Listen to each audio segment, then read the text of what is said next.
Selamat datang sahabat PPI Turki. Kembali lagi di Hotcast, program yang mengupas isu-isu hangat di dunia yang kita tinggali sekarang ini, teman-teman. Dengan pandangan tajam dan penuh dengan kesadaran. Bersama dengan aku, Muhammad Dia Raffi Akhtar, dan sekarang aku ditemani oleh partner aku. Aku akan memperkenalkan dia. Silahkan, kakak. Dan aku Wardah Jamila Qurani. Hari ini kita bakal bahas topik yang bikin dunia deg-degan, yang pasti nggak kalah menarik dengan topik-topik yang lainnya, tapi yang pasti bakal bikin dunia makin panas. Benar sekali, teman-teman. Jadi sekarang dunia sudah makin panas ya, tapi bukan berarti kita bukan bahas suhu Turki yang sekarang di musim panas ya, tapi ini benar situasi dan kondisi di mana benar-benar kacau ya, teman-teman. Panasnya itu nggak main-main.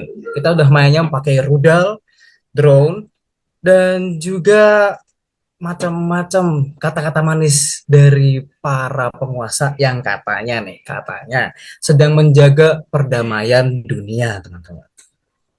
Betul banget, ya. Episode ini mungkin bisa bikin kalian ngerasa lagi dengerin trailer film Perang Dunia Ketiga gitu ya. Ketika Tuhan dijadikan alasan, rudal jadi jawaban. Tapi ini bukan fiksi, ini nyata, ini tentang dua negara yang kayak mantan yang nggak bisa move on gitu. Benar sekali, teman-teman. Ini bukan lagi kita lihat perang-perang yang biasa kita mainkan di device-device kalian ya. Mungkin yang pernah main Call of Duty atau mungkin Black. Siapa yang tahu Black ya, main di PS2 tuh kan, tembak-tembakan, rudal terbang sama pari. Tapi ini benar nyata dan ini mengerikan, teman-teman. Terjadi di zaman sekarang ini. Dan kita sebagai Gen Z, seperti yang kita ketahui ya, pasti tahu lah dari kalian pernah mendengar berita ini berseliweran di FYP kalian. Mungkin walaupun kita tidak terlalu mengikuti, tapi pernah lah mendengar. Apalagi kan kita juga pengguna sosial media ya, yang mana informasi sangat dengan cepat masuk keluar dari sosial media kita itu. Nah, kita akan membahas nih dua negara yang sudah seperti Tom and Jerry, namun bersenjata nuklir. Yap, kita akan membahas Iran dan Israel. Sebenarnya siapa sih yang memulai percikan api ini duluan, teman-teman? Siapa sih yang nggak tahan gengsi? Dan pertanyaannya, apa benar dunia yang kita tinggali sekarang udah di ujung tanduk? Cuman gara-gara ego para elit. Tenang, kita nggak bakal bahas ini sebagai kayak yang rumit gitu, tapi kita bakal ngajak kalian belajar geopolitik pakai slide boring, nggak pakai slide boring gitu yang kayak teman-teman bayangin. Tapi kita juga Benar nggak sekali, main-main. teman-teman.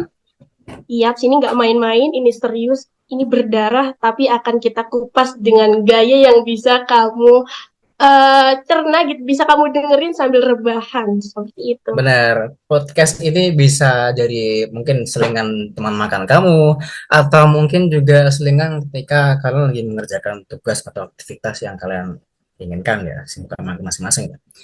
Ya, baik teman-teman semuanya, welcome to Hotcast chapter pertama, di mana tempat konsep besar kami obrolin kayak lagi nongkrong di angkringan ya. Tapi hari ini kita membahasnya bukan bahas harga telur ya, teman-teman. Kita membahas harga dari sebuah peradaban ya. Bersama Radio BPI Turki, bersatu untuk menginspirasi. Yap, jangan lupa teman-teman siapin telinga, pikiran, dan mungkin sedikit empati karena cerita perang kali ini lebih dari sekedar statistik gitu ya. Ini tentang kekuasaan, ketakutan, dan mungkin kebodohan yang dibungkus diplomasi. Benar banget, teman-teman. Ya, baik, agar kita bisa mengupas tema kita kali dengan tuntas. Sekarang kita sudah terhubung dengan narasumber kita ya, Mas Syafiq. Beliau bernama lengkap dengan Muhammad Fawaz Syafiq Ruskullah. Dan beliau adalah mahasiswa Indonesia yang telah menyelesaikan studi di jurusan hubungan internasional di Turki. Baik teman-teman, kita langsung sapa langsung ya. Silakan Mas Syafiq. Halo, Mas Dia, Halo, Mbak Wardah, dan para pendengar radio BPI Turki. selamat datang Mas Syafiq. Gimana Terima kabarnya Mas kasih. Syafiq? Alhamdulillah baik. Walaupun tadi katanya lagi musim panas, lagi panas bukan cuma suhunya yang panas, tapi kondisi geopolitik, geostrategis yang ada di sekitaran Turki juga lagi panas dan nggak berhenti-berhenti ya. Tapi Bener kita banget. terus tetap optimis, kita terus tetap bahagia karena kesehatan itu dimulai dari pikiran, bukan dari obat-obatan. Betul Sik, sekali. mantap sekali Mas Afik.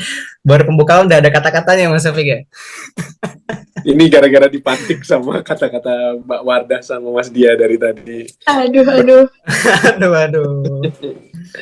Iya, Mas Afik seperti biasa ya, karena kan tak kenal maka tak sayang. Mungkin boleh Mas Afik perkenalan dulu nih kepada para pemirsa Simiters dari BP Turki nih.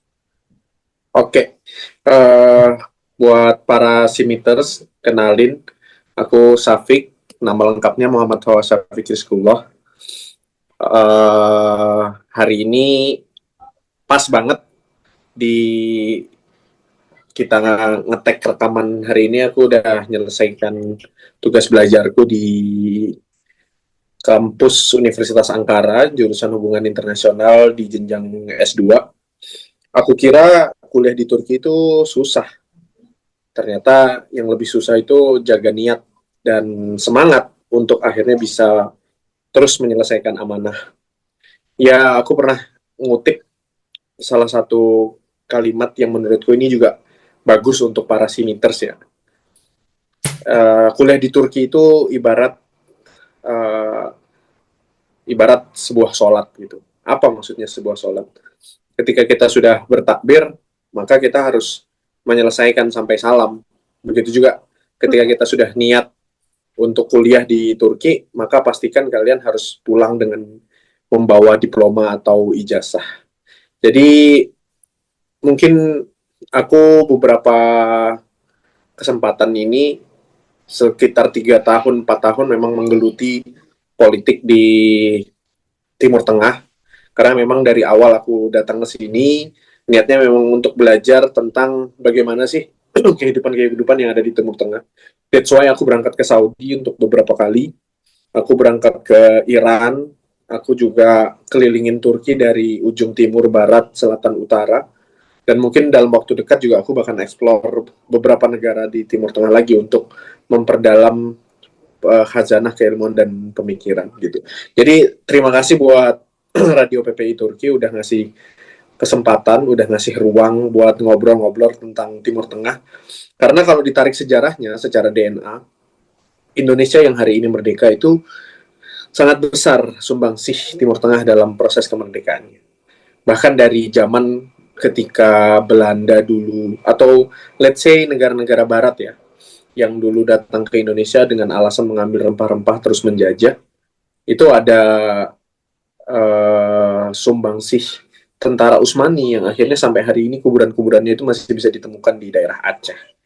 Bahkan beberapa kesultanan yang hari ini masih ada, salah satunya Kesultanan Yogyakarta itu juga punya hubungan yang cukup dekat dengan beberapa negara yang ada di beberapa kerajaan yang ada di Timur Tengah. Once more, terima kasih buat Simiters dan PPI Turki. Mungkin itu ya, perkenalannya panjang sekali.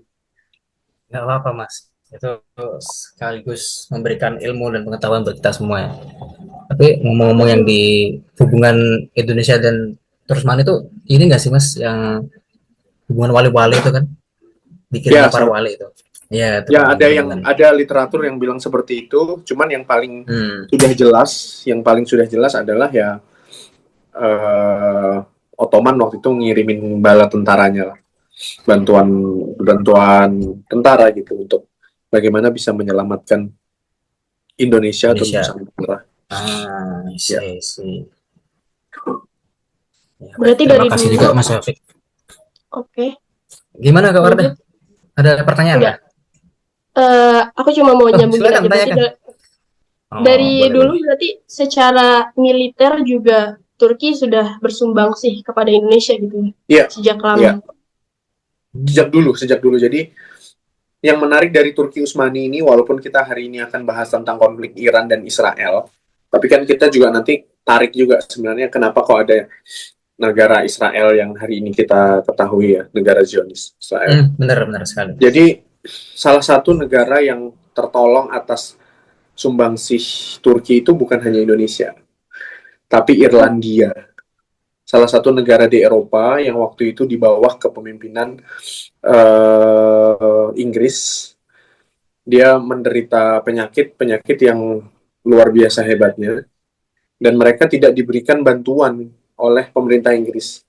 Dan pemerintah Inggris itu hanya mengizinkan pemerintahan Turki untuk memberikan 1.000 pound sterling kalau nggak salah. Tapi waktu itu negara Turki Utsmani tetap memberikan 1.000 pound sterling, tapi dibekali dengan berbagai macam obat-obatan dan makanan. Itu ke negara Irlandia yang dalam tanda kutip mereka notabene bukan orang-orang Islam, dan sampai hari ini mereka terus mengingat jasa-jasa Turki. Nah, apalagi dengan Indonesia itu yang paling terakhir di 2004 ketika tsunami Aceh. Seharusnya kan Aceh ketika tsunami Aceh itu kan seharusnya yang paling pertama membantu itu ya Malaysia, Singapura atau negara-negara yang lain, tapi kapal bantuan kemanusiaan pertama kali yang datang adalah kapal Turki gitu. Dan begitu juga dengan apa yang terjadi, ya. Dan itu apa yang terjadi ketika proses sumur Gecelik ya bahasa Turkinya, atau penjajahan.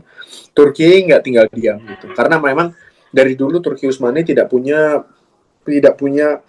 prinsip pembebasan atau prinsip ekspansi yang sifatnya melakukan penjajahan kayak gitu. Memang dia melakukan ekspansi, tapi dengan cara yang mungkin lebih manusiawi gitu. Dan itulah akhirnya ketika kita bicara tentang sejarah, maka Turki Utsmani melakukan banyak bantuan-bantuan kemanusiaan. It's not only untuk negara-negara Islam, tapi juga semua negara-negara yang membutuhkan bantuan. Tapi kalau misalkan tadi kan selain Indonesia ada Irlandia, apakah Irlandia dan Turki itu masih ada hubungan kerjasama antar dua negara ini, Mas? Sampai sekarang Irlandia nggak melupakan jasa itu. Dan salah satu negara yang sedikit vokal di Eropa tentang masalah Gaza, Palestina itu Irlandia. Karena mereka tahu, mereka pernah merasakan kondisi yang bukan dijajah, tapi kondisi yang sangat tidak enak gitu. Dan negara Islam lah yang mendukung gitu. Jadi ya itu akhirnya yang menyebabkan masih ada hubungan antara kedua negara. Mungkin kita kembali ke topik ya. Ini sudah benar jauh ya mungkin ya.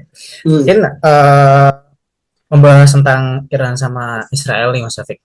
Ya. Untuk kita buka mungkin pertanyaan yang ingin ku pertanyakan dulu pertama ini, kenapa sih sebenarnya alasan Israel itu meluncurkan serangan ke fasilitas nuklir Iran? Karena ada berapa tuh yang hancur? 3 titik kalau nggak salah ya. Ya. Ya, dan bagaimana Amerika Serikat itu terlibat dalam serangan itu tuh? Oke. Apakah mereka memberikan bantuan atau bagaimana gitu?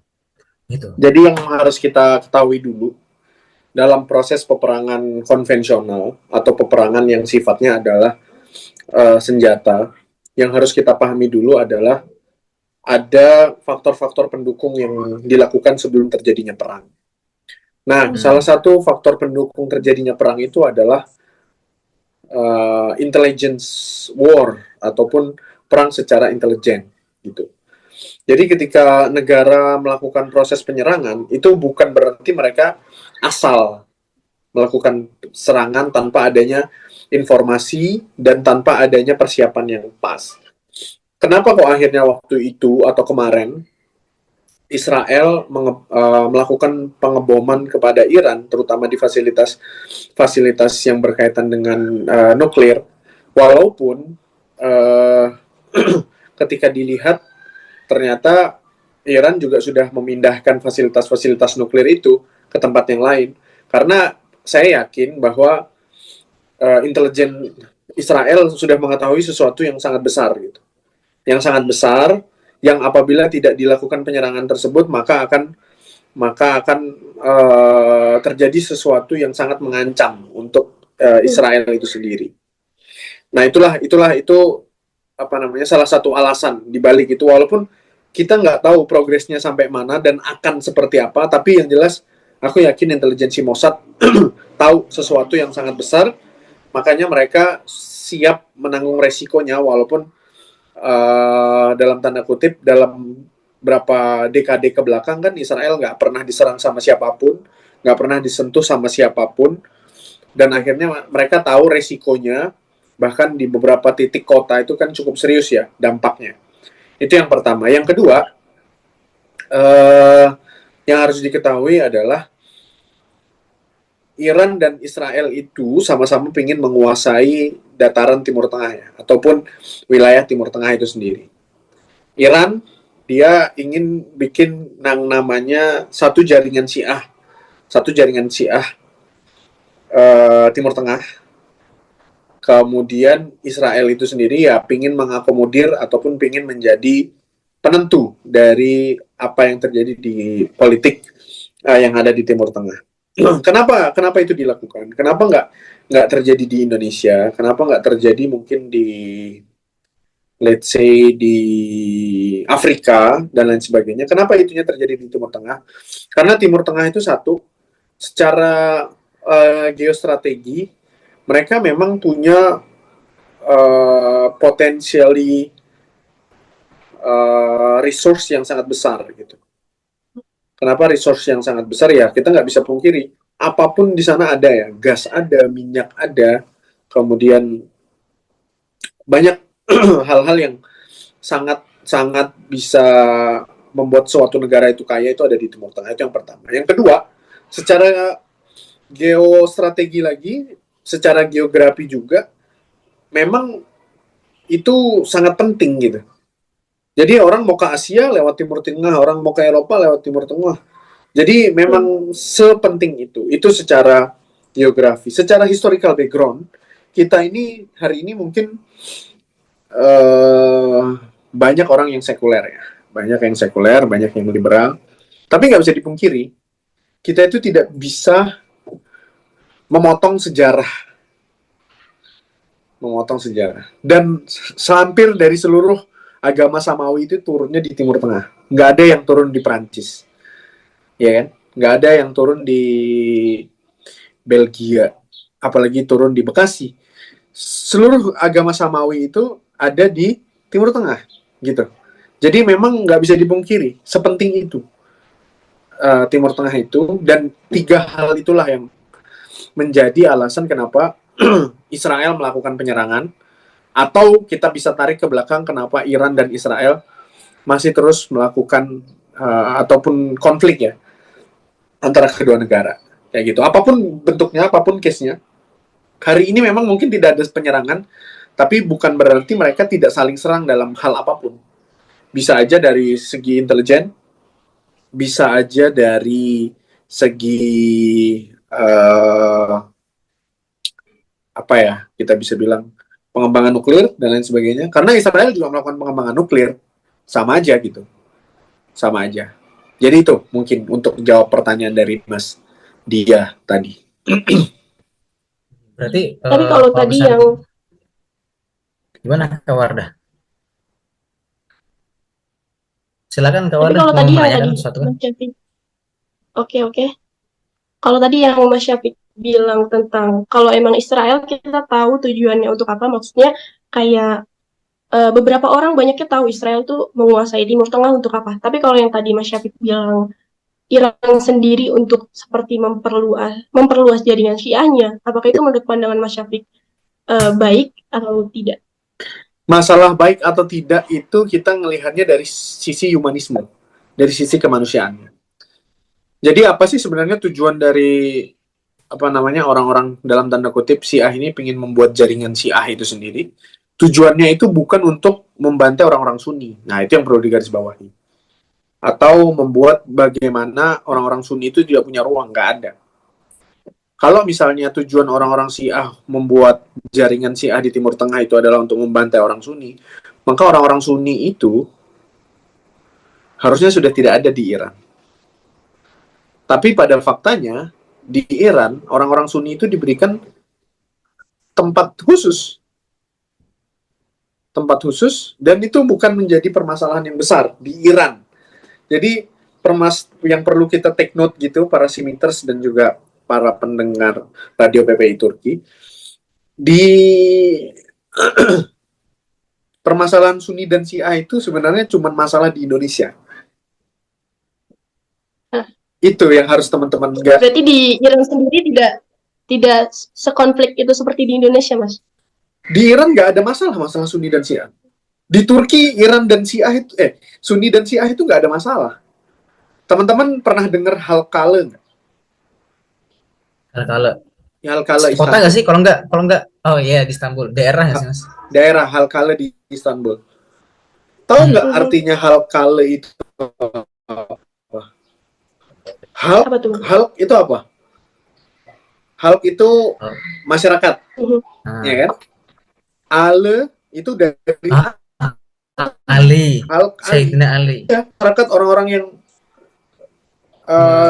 dukung Ali. menjunjung Ali. Makanya setiap Asyura mereka melakukan Karbala di Istanbul. Dan itu tidak dijadikan perangan sama pemerintah Turki.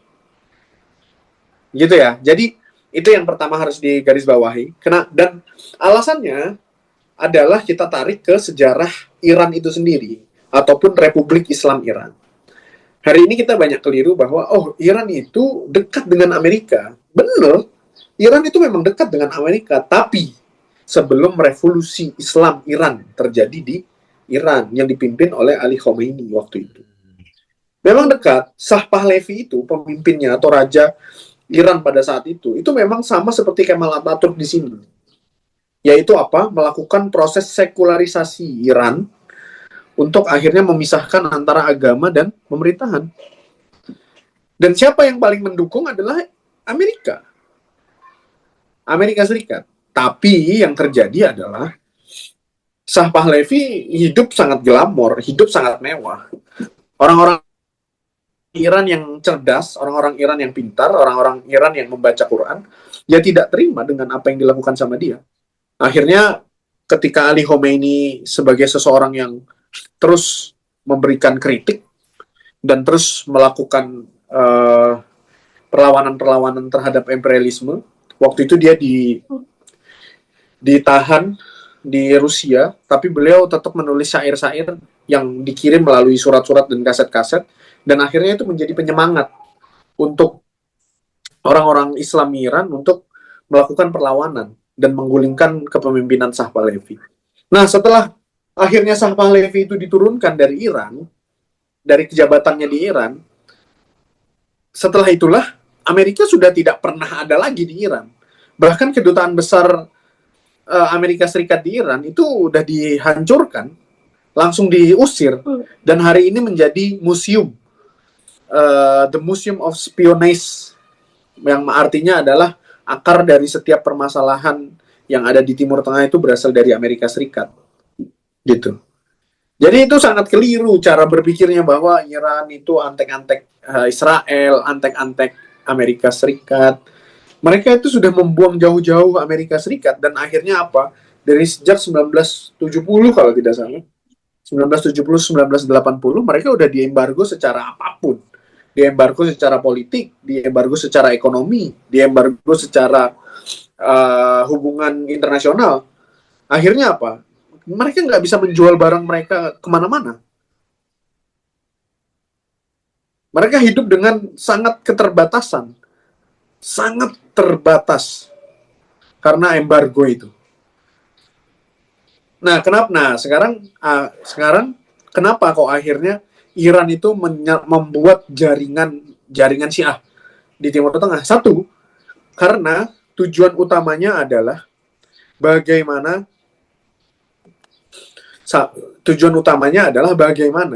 proses pengiriman persenjataan atau proses pertempuran di Timur Tengah itu berjalan dengan lebih baik untuk melawan Israel. Kalau kita lihat peta, itu kan ada jarak antara Iran dan Israel. Kita bisa bilang di sini, di sebelah kiri sini adalah Israel, sebelah kanan sini adalah Iran, dan di tengah-tengah antara kiri dan kanan ini ada beberapa negara Timur Tengah. Ada Suriah, ada Lebanon, kemudian ada ada Libya kalau tidak salah. Nah, itu ada jarak, ada Jordan gitu. Itu ada jarak di sana.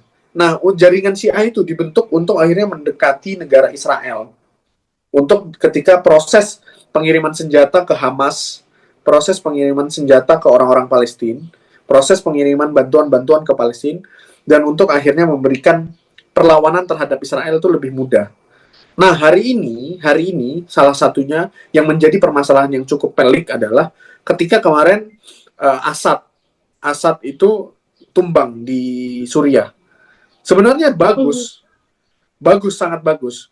Tapi dalam tanda kutip, orang yang menggantikan Assad itu belum tentu orang yang bisa meneruskan ataupun menjadi orang yang rebel terhadap Amerika dan Israel. Itu permasalahannya.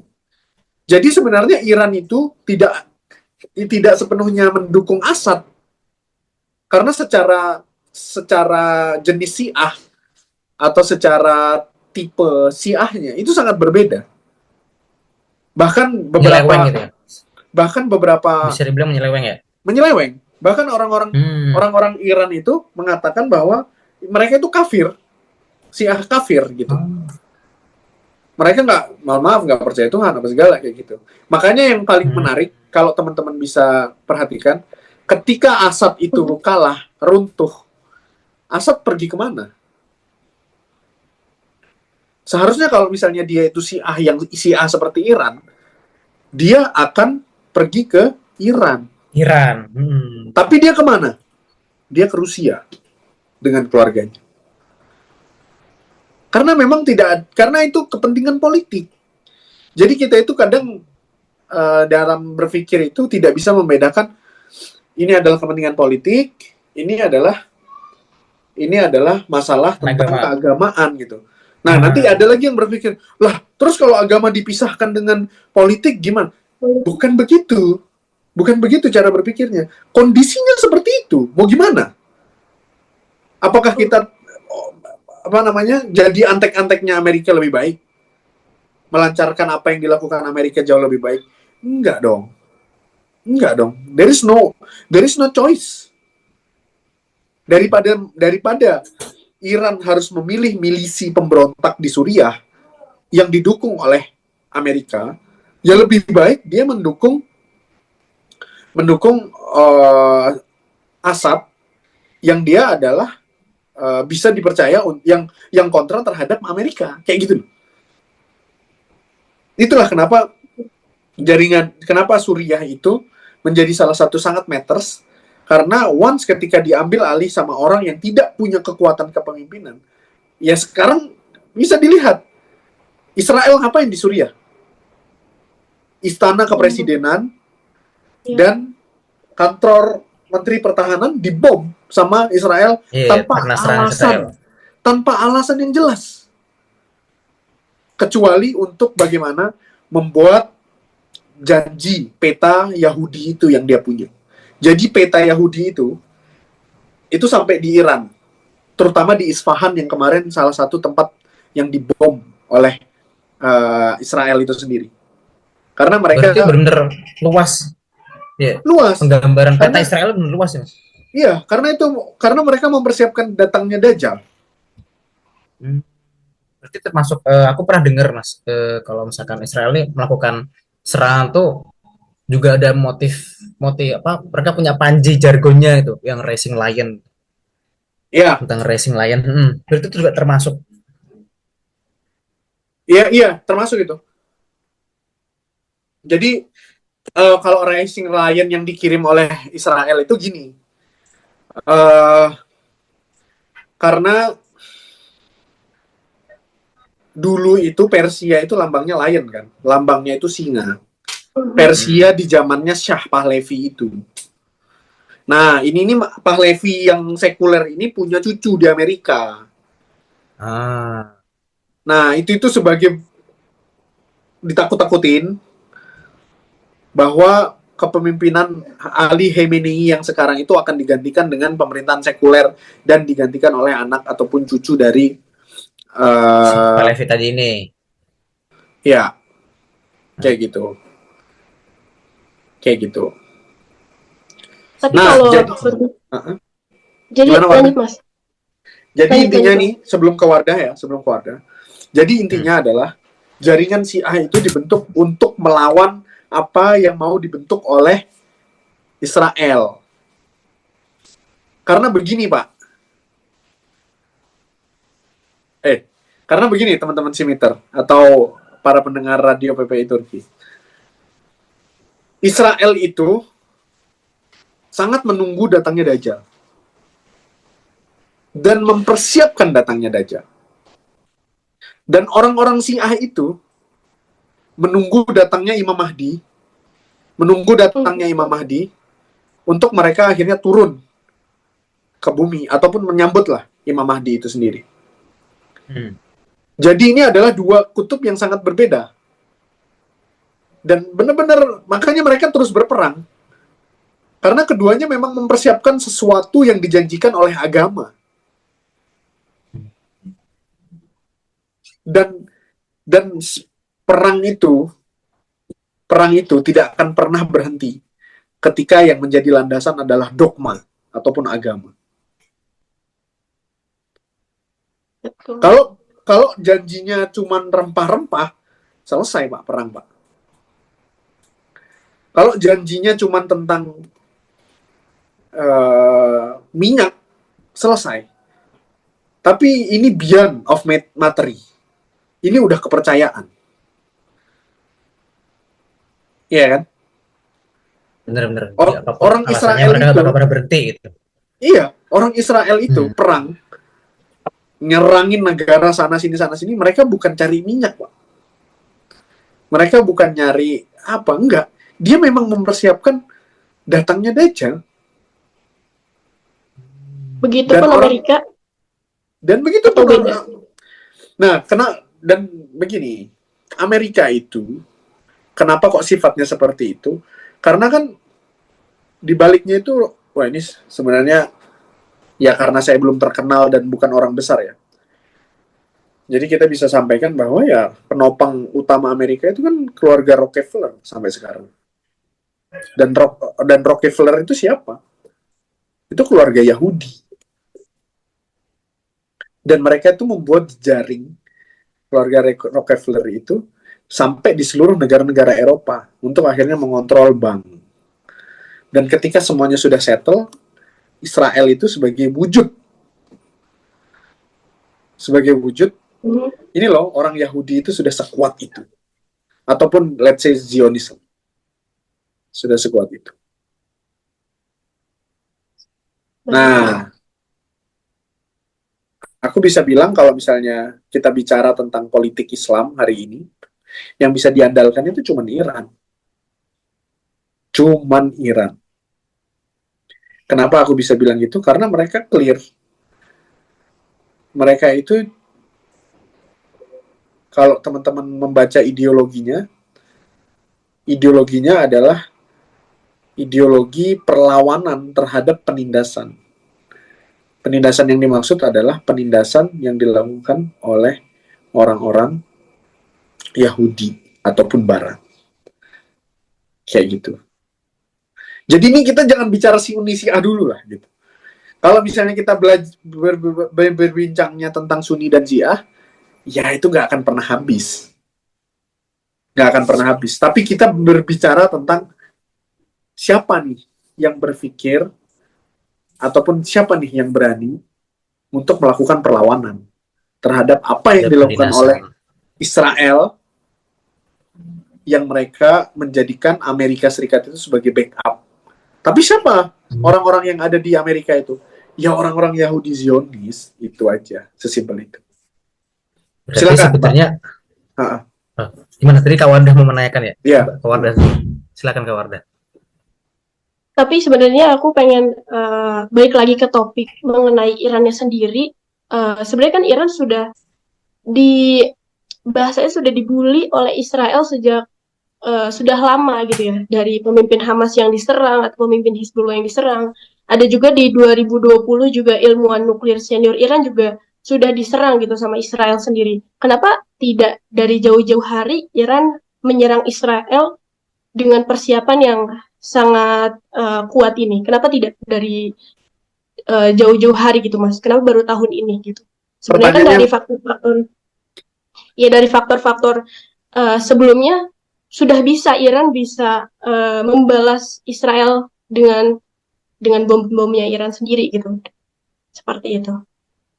Pertanyaannya ini menarik nih. Kenapa menarik? Harusnya kalau memang Iran itu mau menghancurkan Israel, kenapa nggak tiap hari aja perang gitu kan? Cara berpikirnya gitu kan. Benar-benar. Iya, betul. Nah, tapi kita harus berpikir lebih deep lagi, lebih dalam lagi. Perang ini itu bukan seperti udahlah, mati-matian aja, menang-menang, kalah-kalah, nggak bisa kayak gitu. Kenapa saya nggak bisa bilang kayak gitu? Kemarin aja perang sekitar 12 hari ya, kalau nggak salah. Nanti bisa dikoreksi. Seluruh ekonomi global itu anjlok. Termasuk ke pasar saham Indonesia itu merah. Penerbangan di beberapa tempat cancel. Dunia berantakan. Dan kenapa Iran itu menyerangnya ketika sudah diserang sama Israel? Jawabannya adalah membuktikan bahwa Israel itu tidak bisa melakukan hal yang semena-mena seperti itu. Itu yang ingin dibuktikan. Kalau misalnya Israel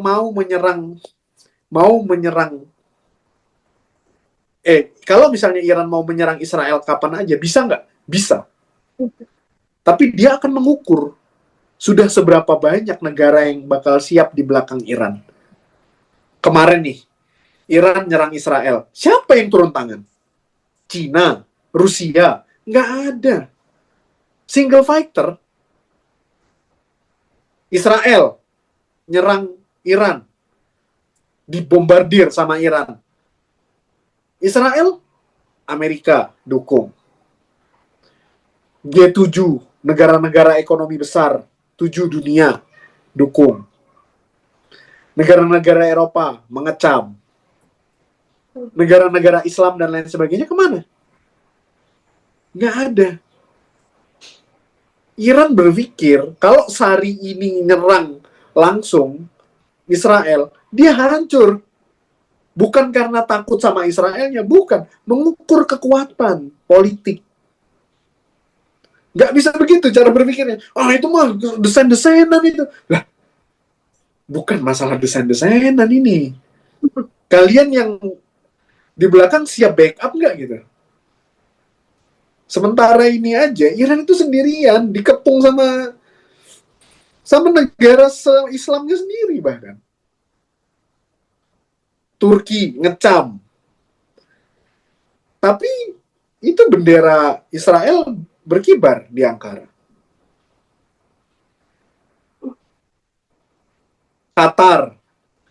Qatar doing business. Bahkan pangkalan militer Amerika di Qatar. Coba. Nggak sesimpel itu. Jadi, salah satu syarat untuk menjadi pemimpin tertinggi Iran itu, dia harus menguasai ilmu politik, ilmu perang, fikih, hafal hadis, hafal Al-Quran. Jadi cara berpikirnya nggak akan mungkin simple. Tapi ketika dia diserang duluan, dia bisa berdalih dengan hukum internasional. Dia punya alasan untuk memprotek dirinya sendiri. Begitu, Bos. Begitu tuh para pendengar radio TVI Turki. Jadi jangan berpikir itu mah settingan. Orang dia tunggu diserang kok. Enggak.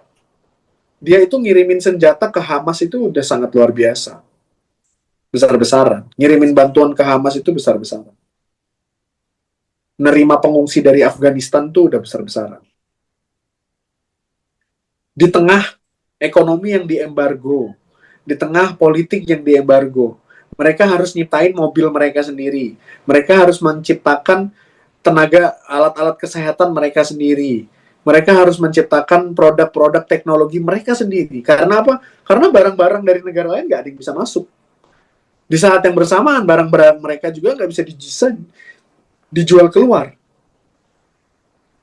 Tolak ya mas, Kenapa? ditolak Iya, karena kan saking Iran embargo. mengekspor. Karena kan embargo. Dan itu sudah berjalan hampir 30 tahun. Negara mana yang kuat? Dikasih tarif Lama. pajak 19% aja sudah teriak-teriak. Ini bukan dikasih pajak, Pak. Ini nggak boleh sama sekali. Tapi medical ataupun kesehatan tercanggih di Timur Tengah itu di Iran hari ini. Jadi begitu. Kenapa kok nggak nyerang langsung aja? Nggak bisa gitu. Kalau misalnya head to head Iran Israel doang, ya udah lama habis dong Israel. Betul. Kalau itu head to headnya cuma Iran dan Israel. Tapi Iran dan Israel ini ketika Israel diserang, ini bukan cuma Israel. Ada puluhan bahkan negara-negara muslim itu sendiri yang siap backup Israel. Ada serangan. Begitu. Jadi jalan panjang. Pertempuran itu jalan panjang. Mengukur daripada Iran dihapus selamanya atau hilang selamanya, lebih baik dia melakukan proxy war. Kayak gitu. Cara berpikirnya seperti itu. Itulah yang teman-teman di Indonesia itu itu mereka nggak ngapa-ngapain, dan bukan begitu caranya, bukan begitu juga cara berpikirnya. Makanya yang terus digembor-gemborkan, yang terus disampaikan oleh pemimpin tertinggi Iran itu adalah persatuan Islam. Persatuan Islam yang hari ini terus pecah, cuman karena Sunni dan Syiah. Kenapa saya bilang cuman karena Sunni dan Syiah? Kita respect nggak sih ketika negara-negara Eropa itu membela Gaza? Iya. Respect kan? Padahal mereka Islam bukan? Bukan. Bukan. Ini kok giliran sama sesama Islam, berbeda mazhab Sunni dan Syiah, kita nggak bisa clear kayak gitu. Oke lah, negara-negara lain sudah selesai dengan masalah Sunni dan Syiah. Tapi kan negara-negara Sunni yang lainnya lebih memilih kepentingan ekonomi. Mereka nggak cukup kuat dan cukup berani seperti Iran untuk menjadi negara yang miskin. Padahal, ya ternyata Iran juga tetap hidup aja gitu. Dengan seluruh keterbatasan itu. Ya kan? Ini pertanyaan menarik sih, aku jadi belum mencerna mas terkait Indonesia, mungkin agak di luar topik ya. Cuman aku dari dulu mempertanyakan gini mas, sebenarnya siapa sih apa sih pemicu Sun dan Syah ini jadi berkonflik gitu? Karena Oke. mungkin kenapa kita malah didoktrin dari dulu kan sama orang-orang kayak si itu sesat ini sebagainya, akhirnya kita harus berpisah, kita tidak boleh berhubungan dengan mereka dan bahkan kalau bisa dibasmi gitu kan. Nah, kenapa kita malah dapatkan masukan-masukan seperti bukan malah memerintahkan untuk memboikot atau mungkin benci dengan orang-orang non-Muslim, orang-orang yang ya seperti yang Mas sebutkan itu bukan siapa Amerika, orang Barat yang menindas melakukan penindasan seperti itu. Ya ini menarik ya, walaupun sejujurnya aku masih belum terlalu paham. Tapi ya kalau Sunni dan Syiah itu kan awal muasalnya kan Karbala, peristiwa Karbala kan. Ya, waktu itu Ketika waktu dari itu sejarah ya, panjang tuh. ketika Yazid sebagai pemimpin tertinggi Muawiyah membantai keluarga Nabi, termasuk itu ada Sayyidina Hasan dan Husain itu kan. Ya itu memang ya cobaan besar lah buat umat Islam. Cobaan besar buat umat Islam yang waktu itu qadarullahnya pemimpin Muawiyah yang melakukan hal seperti itu kepada cucu Nabi gitu. Dan Hmm. itu yang akhirnya menjadi momentum apa? Menjadi momentum untuk akhirnya orang-orang yang tidak suka dengan Islam membuat perpecahan, membuat konflik yang sangat besar akhirnya. Sebenarnya itu sih, kalau misalnya aku bisa bicara tentang sejarah singkatnya. Tapi ya, sejarah tidak bisa diulang, dan yang harus kita fokuskan adalah bukan tentang bagaimana memperbaiki sejarah itu. Karena kan yang dituntut oleh orang-orang Syiah adalah yang seharusnya menjadi pemimpin setelah Rasulullah itu kan Sayyidina Ali. Hmm. Walaupun ya tidak bisa diulang kembali karena waktu itu juga musyawarah. Walaupun orang-orang Syiah berdalih bahwa waktu itu Ali tidak dilibatkan karena sibuk mengurus jenazah Rasul gitu dan lain sebagainya. Ya itulah, itu perdebatan sejarah antara orang-orang Sunni dan Syiah. Tapi yang sekarang harus difokuskan adalah ya itu udah terjadi dan penyataannya seperti itu. Dan kita sebagai seorang Sunni ya tetap fokus dan concern dengan sahabat-sahabat Nabi itu gitu. Dan mempercayai itu gitu. Yang jadi masalah adalah apakah memang kita harus terus separate atau kita harus terus pencar antara Sunni dan Syiah. Capek juga kan? Dan beberapa pemimpin Syiah dan Sunni juga mengatakan ya udah ini bukan masalah lagi. Sudah, kita udah selesai lah dengan masalah itu. Walaupun ya terus digoreng. Syiahnya ada namanya Syiah London, Syiah yang kalau Karbala sampai berdarah-darah, itu kalau di Iran kan nggak ada itu. Itu cuma Nggak ada di Iran ya? nggak ada. Itu Syiah London namanya. Orang-orang Syiah yang dibuat oleh Amerika gitu. Seperti buzzer berarti ya? Ya dibuat aliran yang baru gitu. Untuk membuat citra Syiah itu serem, kejam dan lain sebagainya. Seperti itu.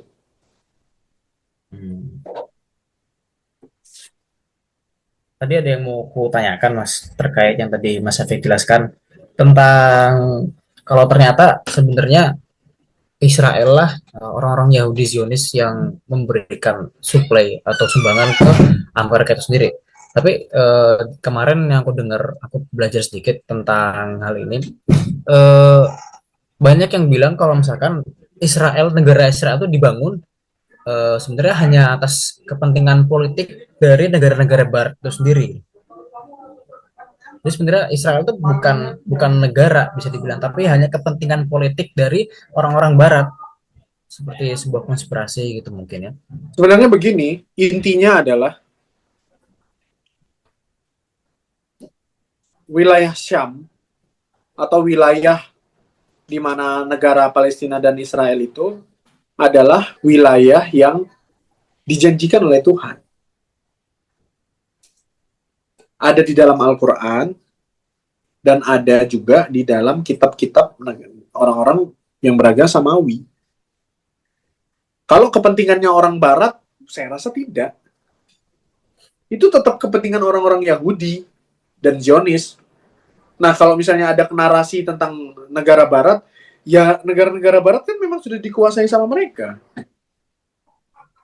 Salah satu cara bagaimana orang-orang Yahudi bisa bertahan hidup itu kan secara sejarah mereka masuk ke dalam parlemen-parlemen di Inggris. Untuk akhirnya mereka bisa kembali ke tanahnya itu, kembali ke tanah yang sudah dijanjikan itu adalah bagaimana mereka masuk ke dalam sistem politik dan sistem ekonomi. Jadi itu bukan kepentingan orang Barat, tapi memang kepentingan orang Yahudi. Seperti itu. Tapi menarik juga kalau bahas tentang Israelnya sendiri. Aku juga pernah dengar, maksudnya pernah baca juga, pernah cari juga. Kalau misalnya Israel ini sebuah proyek atau kepentingan orang Yahudi sendiri yang ada di Amerika, atau yang tadi Mas Syafiq bilang juga yang membantu Presiden Amerika sendiri kalau memang Israel ini adalah sebuah proyek dan juga di Timur Tengah ini adalah negara yang strategis gitu dari ekonomi dan lain-lainnya. Dan dari serangan Israel sendiri ke Iran itu kan juga bisa menimbulkan kolaps gitu antara ekonomi dunia seperti itu.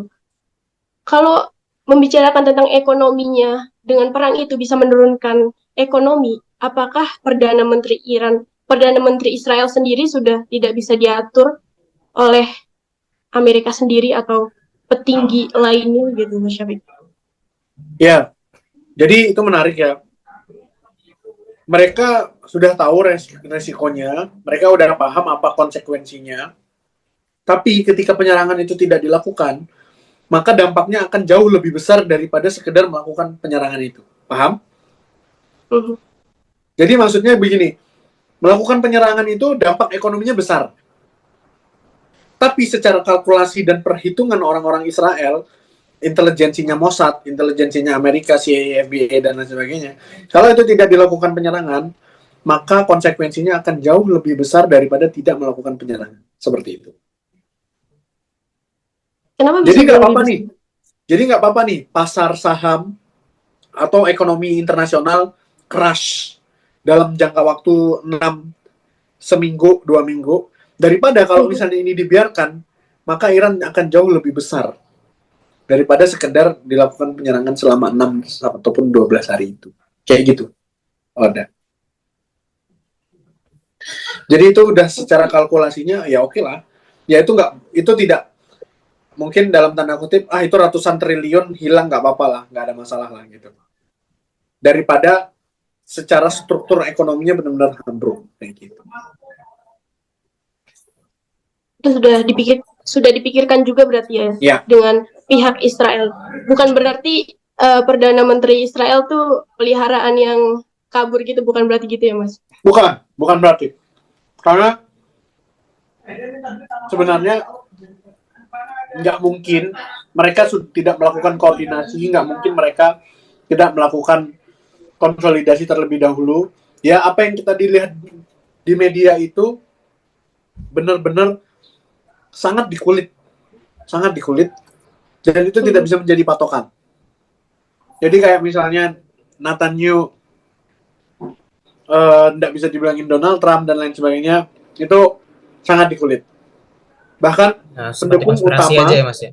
Ya, pendukung utama kemenangan Donald Trump yaitu semuanya kapitalis orang-orang Yahudi kayak gitu. Seperti itu. Jadi contoh simpelnya kenapa saya bisa bilang gini ya, Amerika Serikat itu punya budget anggaran tahunan yang mereka khususkan untuk Israel.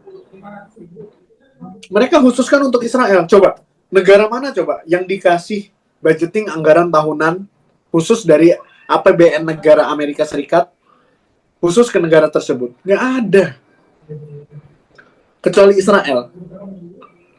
Dan ketika sudah terjadi seperti itu kan cara berpikirnya bahwa ya berarti ini itu memang sangat tersangkut pautkan gitu.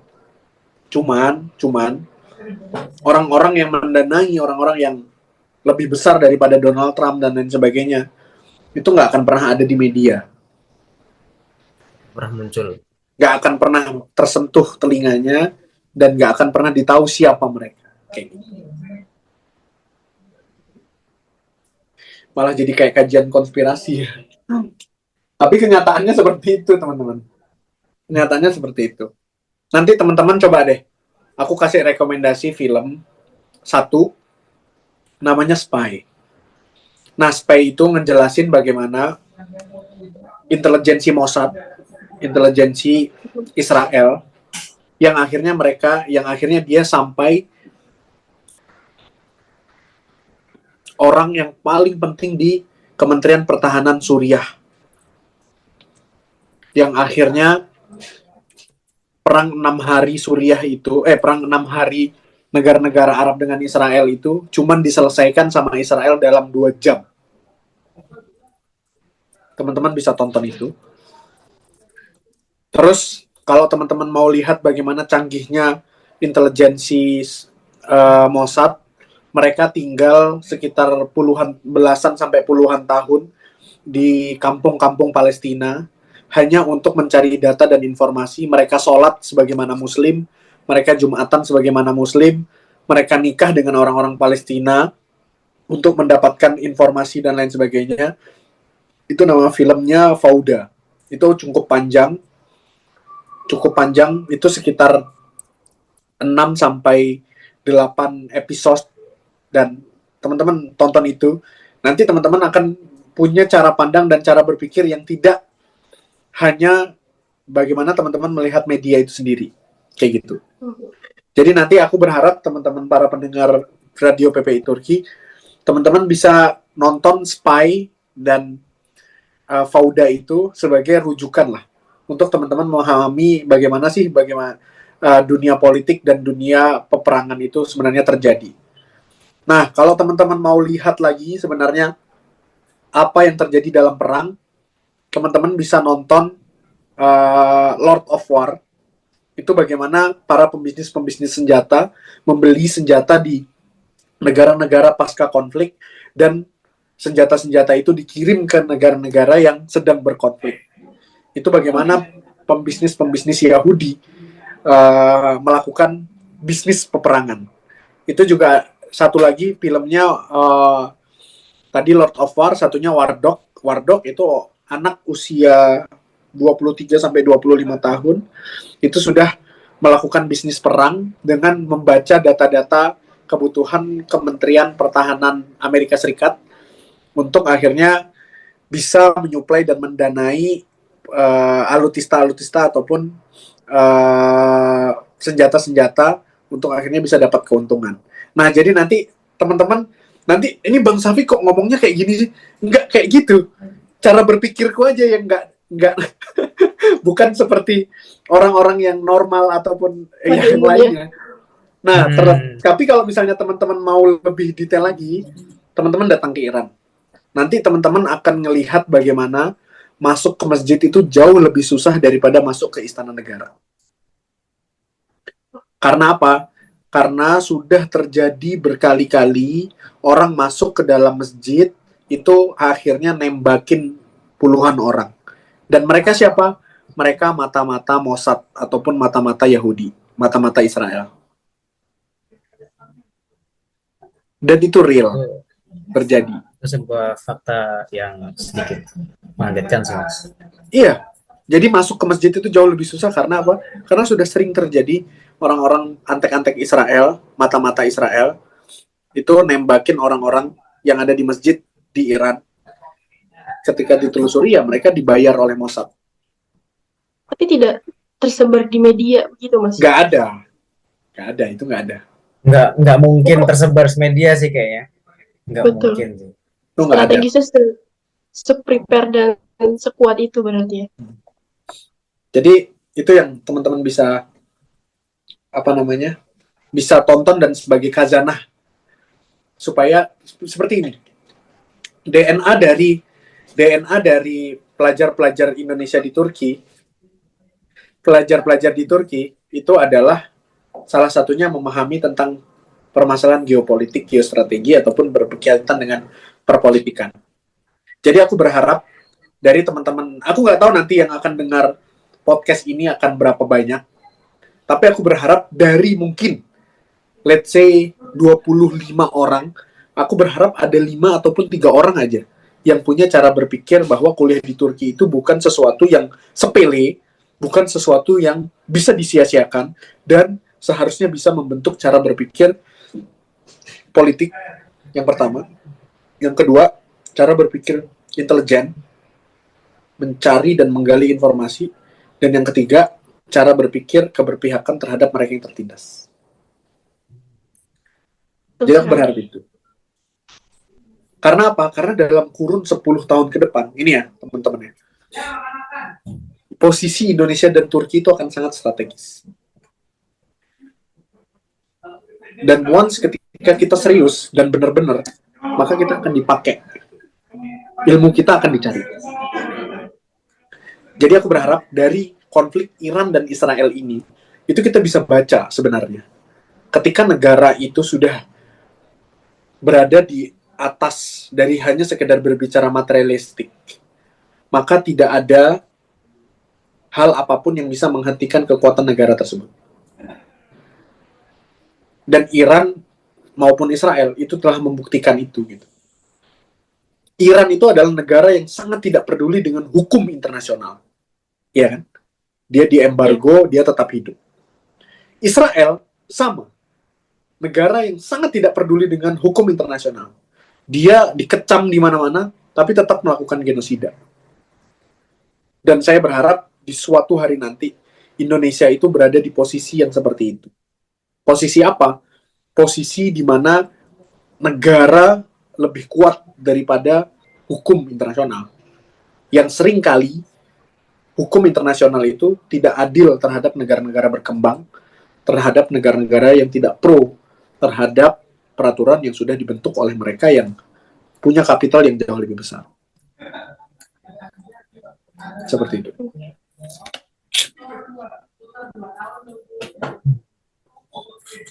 Tapi kalau teman-teman. Gimana kawan? Ada pertanyaan lagi ya? Tapi kalau sejauh ini yang Mas Syafik sampaikan itu kan strategis di pihak sana, di pihak Israel itu kan sangat kuat, sangat ya seperti kita dengar tadi itu sangat sudah menerkanya itu sudah yang tidak kita pikirkan lagi. Mungkin kita tidak bisa baca apa yang bakal mereka lakukan ke depan gitu. Kalau kita lihat pihak sana itu sangat kuat, sangat bagus, apakah sejauh mana mereka sudah menerka untuk kedepannya, dan kalau di pihak kita sendiri atau di pihak Iran atau yang berpihak pada Iran sendiri, apakah jauh sekali Mas untuk bisa mengimbangi pihaknya mereka seperti itu? Pertanyaannya menarik. Kalau teman-teman punya teman orang Iran, coba deh cari. Walaupun nggak semua, tapi kebanyakan dari mereka itu suka belajar. Itu satu. Dan yang kedua, mereka pintar. Itu ciri khas orang Persia. Begitu juga dengan orang Israel, Yahudi. Yahudi itu di mana-mana dia. Udah pintar, licik lagi. Jadi akhirnya yang perlu dilakukan oleh orang non-Iran dan non-Israel itu adalah belajar dengan serius. Seperti yang dilakukan oleh Cina. Cina itu hari ini melakukan diplomasi terhadap Israel yang membuat Amerika Serikat sendiri itu takut dengan adanya Cina di Timur Tengah. Jadi itu hal yang sangat menarik menurut saya. Cina itu bisa mengirimkan bantuan ke Gaza tanpa ada satupun yang berani menyenggol ataupun mengecam apa yang dilakukan oleh Cina. Jadi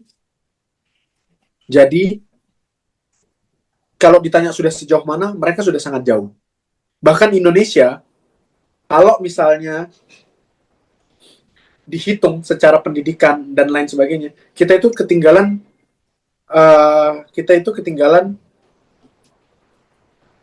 puluhan tahun dari negara-negara yang hari ini berkembang. Sudah sangat sejauh itu. Jadi, proses pembacaan mereka terhadap bagaimana geopolitik dan foreign policy itu sudah sangat jauh. Dan mereka paham. Bahkan, kenapa saya bisa bilang gitu? Bahkan, Israel sendiri itu kan sudah benar-benar nunggu Dajjal turun. Kita di Indonesia, nanti dulu jangan kiamat dulu belum nikah. Masih mikir kayak gitu, coba bayangin. Masih sangat individual sentris. Nggak gitu. Negara-negara yang lain itu sudah mikirin gimana. Kalau teman-teman pernah lihat ada video bagus. Ada anak kecil di Iran datangin Ali Khomeini. Dia tanya begini sama Ali Khomeini.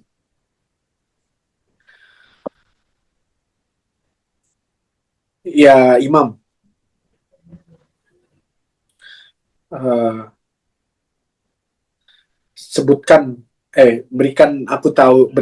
Beritahu aku caranya bagaimana aku bisa menjadi seorang syahid.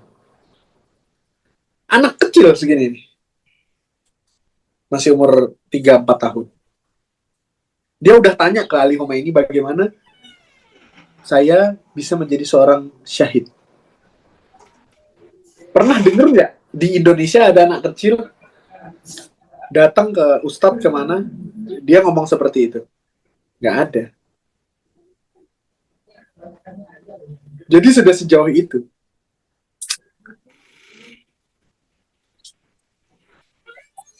Yang satunya udah nyiapin dajjal, yang satunya udah nyiapin kematian untuk akhirnya menyambut menyambut menyambut Mahdi.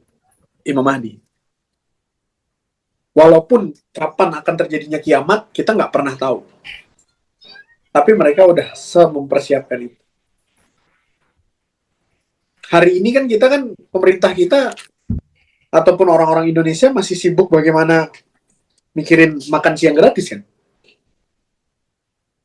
Masih, intinya masih kepala dan perut lah. Atau jangan kepala lah, terlalu bagus. Masih mikirin urusan perut gitu. Iran kenapa bisa nyerang Israel? Karena pemuda-pemudanya udah, orang generasi-generasinya sudah berpikir seperti itu, sudah sejauh itu. Kalau ditanya sudah sejauh mana, jadi ya PR besar. Caranya gimana? Serius belajar, serius ibadah. Ya ini sangat inilah ya. Jawabannya sangat apa namanya? Naratif apa, tapi kenyataannya memang seperti itu. There is no way selain kita belajar yang serius dan ya mempersiapkan semuanya. Seperti itu kira-kira Mbak Warda.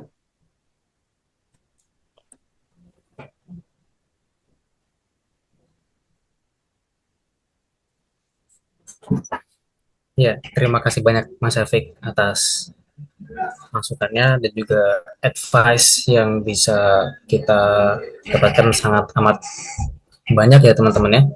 Mungkin dari Mas Afik ada tambahan lagi sebenarnya mau saya pertanyakan tadi sebelum ke pertanyaan Maka Warda kan. Cuman ternyata dari Mas Afik sudah menyampaikan apa sih yang harus kita lakukan sebagai pelajar Indonesia apalagi Turki kan. Udah banyak yang Mas Afik sampaikan. Mungkin mau ada tambahan lagi Mas Afik? Secara sebenarnya akan kita tutup. Dalam Sudah 1 jam lebih. dalam 10-20 tahun ke depan Indonesia akan jadi negara besar. Pasti itu. Itu udah sebuah keniscayaan lah. Indonesia akan jadi negara besar. Pertanyaannya adalah, teman-teman di sini yang mendengarkan podcast ini mau berada di posisi yang mana? Terus-terusan menjadi pengikut atau jadi inisiator dan punya andil besar dalam sumbangsih ketika Indonesia nanti sudah besar. Hari ini kita itu masih sangat nggak serius dengan kehidupan kita. Dikasih Tuhan kesempatan untuk belajar jauh puluhan ribu kilometer dari Indonesia, tapi pulang ke Indonesia masih kebingungan mau cari kerjaan apa. Tuhan ngasih kesempatan untuk akhirnya bisa nginjak belahan dunia yang lain, tapi nggak dimanfaatkan dan dimaksimalkan untuk akhirnya bisa mengeksplorasi diri dan mengeksplorasi tempat-tempat yang luar biasa. Tuhan juga ngasih kesempatan kita untuk mencari rezeki yang luar biasa, tapi ujung-ujungnya kita masih berharap untuk akhirnya tiap bulan dikasih uang sama orang tua. Kita hari ini nggak pernah benar-benar serius terhadap amanah-amanah yang diberikan. Sampai di saat waktunya tiba, kita nggak akan pernah jadi apa-apa dan nggak pernah melakukan apa-apa. Di saat yang bersamaan, orang-orang yang dikasih umur yang sama, mereka sudah berbuat banyak. Nggak usah besar-besar lah. Paling tidak 5-10 orang di sekitar kita. Aku berharap belajar di Turki itu adalah momentum untuk teman-teman mengembangkan pikiran, membesarkan hati, menguatkan kaki, memanjangkan tangan, supaya teman-teman bisa berbenah dan bisa berubah. Untuk apa? Ya untuk kebaikan. Perang Iran dan Israel itu adalah bukti ada dua negara yang punya dua peradaban masing-masing, yang mereka tidak akan bisa sekuat itu tanpa adanya ilmu, tanpa adanya keberanian, tanpa adanya ambisi. Kalau kita hidup tanpa ambisi, kita nggak ada bedanya sama robot-robot yang dikasih baterai untuk melayani orang-orang hari ini. Dan keistimewaan manusia itu cuma ada dua. Satu otak, dua hati. Sisanya, kalau otak dan hatinya nggak ada, sudah sama dengan hewan. Dan saya berharap kita manusia yang benar-benar punya perubahan, bukan manusia yang sama seperti hewan. Terima kasih.